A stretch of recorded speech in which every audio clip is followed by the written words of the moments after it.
Hey everyone, and welcome back to The Explainer. Today, we're diving into something we use literally every single second of our waking lives, but probably take completely for granted.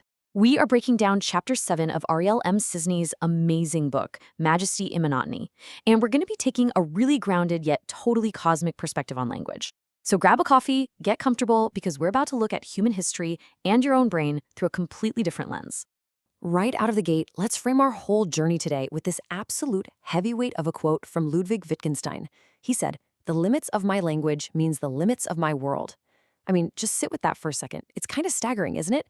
He's basically telling us that if you don't have the words to describe a feeling, a brand new concept, or an innovation, it effectively does not exist in your reality. Your universe is literally only as big as your vocabulary. Which brings us to this incredibly striking, almost ridiculous question. How did a clump of fat and salty water use funny, squiggly lines to conquer the planet? It really highlights the sheer absurdity and, honestly, the majesty of human evolution. Because that clump of fat and salty water, yeah, that's your brain. And those squiggly lines, they're the text you're looking at right now. Out of all the crazy adaptations in the cosmos, moving these little lines around is exactly how we took over the globe. All right, moving on to Section 1, the power of immortality, how the mind escapes the body. Think about your own consciousness just for a moment. You are a mind, effectively locked inside this dark, silent vault of a skull. You're totally isolated in there. But language acts as this ultimate evolutionary escape hatch. By making these precise little vibrations in the air, or carving complex symbols into a rock, or, typing on a glowing screen, your internal thoughts actually escape your physical body.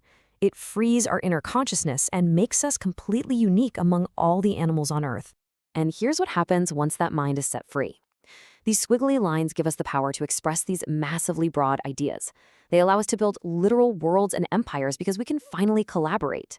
Think about entrepreneurial growth and having a success mindset. You can only build a massive business if you can communicate your vision. But maybe most importantly, language lets us preserve knowledge long after we're gone. It's a literal form of immortality. 100 billion humans have lived and died, and their experiences live on inside us, purely through words.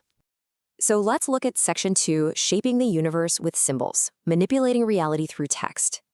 The book pulls in this really profound quote from Melina Marchetta. Because without our language, we have lost ourselves. Who are we without our words? It's a great reminder that our very identity is tied up in our ability to speak. Without the power to articulate who we are, we lose our history, we lose our culture, our collective memory. We're kind of nothing without it. So here is the really big takeaway. Words are the format for which we understand our existence and share it with others. You see this in ancient scripture as the word made flesh. The idea of manifestation, it's real. When you speak, you are manipulating the funny squiggly lines to manipulate the physical universe around you. There's this great old saying, the religious man prays and says he is speaking to God, the atheist says that he is talking to himself, and the mystic man says both are correct. You're taking the raw materials of nature and organizing them through the sheer power of your language. Let's move to Section 3, the evolution of words, mapping the journey of English. Let's do a super quick speed run of the English language to see how it's actually a living, breathing thing. Back in the 5th century, the Romans bail on Britain, and the Anglo-Saxons roll in with our hardcore survival words, stuff like house and loaf. By the 8th century, the Vikings show up, totally inspiring Beowulf and literally naming our days of the week. Thursday is literally Thor's Day. Jump to the 17th century Enlightenment and boom, English gets hyper-structured to map out science and anatomy. Fast forward to today, the 21st century, and the internet is just aggressively abbreviating everything to keep up with a hyper-connected globe. It evolves just like an animal does. And to really prove how incredibly fluid this all is, check out this number, 17,677. That is the exact number of distinct words William Shakespeare used in his career. But here's the absolutely wild part. He literally just made up about a tenth of them. Words we use all the time, like majestic or frugal or champion. He just invented them out of thin air. It just proves that language is totally subjective. We just all collectively agree to give these weird made-up sounds meaning. Which leads perfectly into Section 4, the beetle in a box, the subjective trap of language. Okay, imagine two people are using the word cold. Person A is imagining a freezing, frigid Russian winter. Person B grew up in the tropics, so their version of cold is just a brisk, breezy afternoon. They're using the exact same squiggly lines, the exact same word, but experiencing two totally different realities. This is Ludwig Wittgenstein's famous beetle in a box thought experiment. Imagine we all have a little box with something inside that we call a beetle, but no one is allowed to look inside anyone else's box. You literally never know for sure if your beetle matches theirs. And that is why this is so critical. We must agree on the meanings of words in order to use them. Despite how godlike language makes us, we're still kind of trapped in our own subjective bubbles unless we constantly calibrate our definitions with each other. If we aren't listening and clarifying, we aren't really communicating at all. We're just talking about a beetle in a box. And finally, Section 5, the cosmic perspective, the universe acting out its nature. The text hits us with this incredibly bold realization here. The universe cares about nothing logically. It's just cold, grand, indifferent natural laws doing their thing.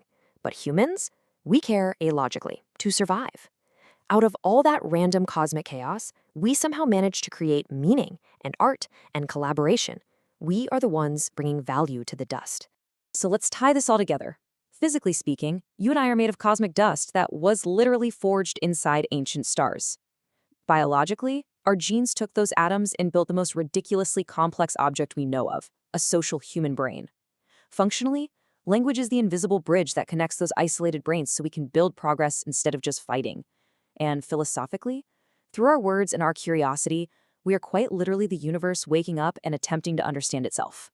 I want to leave you with a final, slightly provocative question to chew on today. Are you simply your physical brain, just that clump of fat and salty water? Or are you the words, the impact, and the ideas you manifest and leave behind for the rest of us? What is your actual legacy going to be?